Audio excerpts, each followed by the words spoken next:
Just in time for Halloween, a new book by two local authors who present a travel guide to Arizona's spookiest spots. More now on Scare-Izona. I became interested in the paranormal because I grew up in a haunted house, so from the time I was about 6 or so.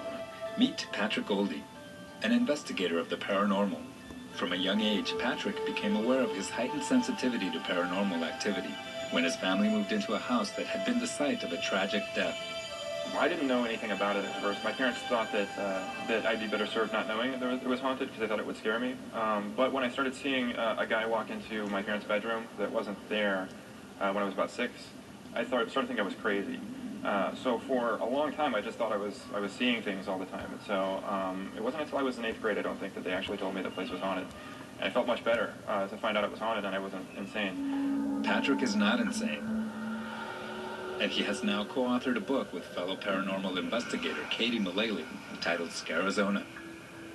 We wanted people to be able to learn how basically to do an investigation and then have the places to go to perform the investigation once they know how. So we split it into 2 halves, and the first part is the instructional part on what to do, what not to do, what to take with you. And then the second part is the places that have the activity, but we've written it in such a way that you can find out where to go without actually spoiling it for yourself. So you don't have to read about the activity until after you've already been there and you can compare it to the results that you've gotten. The book is intended as a guide to some of the sites in Arizona with the most paranormal activity. One of the sites featured in the book is the Hotel Congress,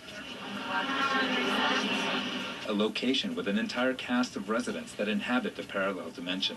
When we came in to do the investigation, we didn't have any prior knowledge of any of the ghosts that were here. So we did our investigation to find out later what was going on, to see if we could compare what we found and what was commonly experienced. The room that Patrick and Katie stayed in is room 242. It's considered our most active room in terms of paranormal activity. About 15 years ago, there was a really tragic death in the room with a middle-aged woman.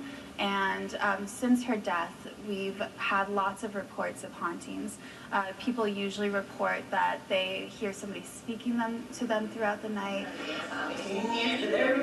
that they feel somebody sitting on the bed next to them. Another common reporting is that they feel they hear the door opening, the bathroom door opening and closing throughout the night. And several of our housekeepers have reported when the room goes unrented, they go in the next morning and there'll be handprints all over the bed.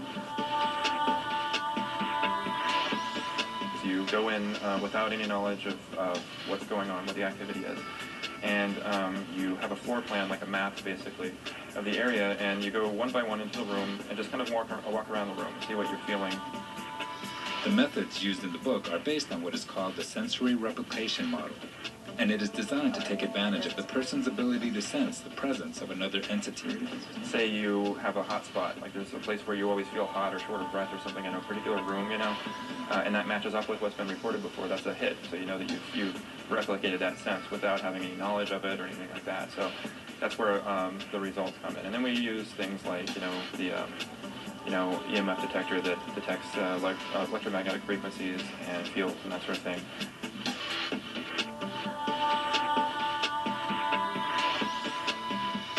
Everybody has the ability to, sense or be sensitive to that sort of thing. It's just whether or not they choose to acknowledge that.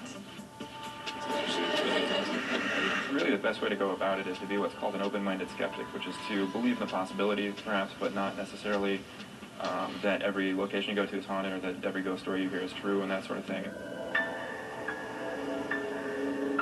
The ability to perceive this sort of activity from the afterlife varies between individuals. But for Allison Barron, who has spent many days and nights in the hotel, it's difficult to discount the presence of someone or something from another dimension. I wouldn't consider myself sensitive in terms to paranormal activity. That's something that Katie and Patrick talk about in their book. Some people are sensitive and some people are not. I would consider myself a non-sensitive person. But based on the guests that I've spoken to, it would be hard for me just to discount the fact that there is paranormal activity in the hotel.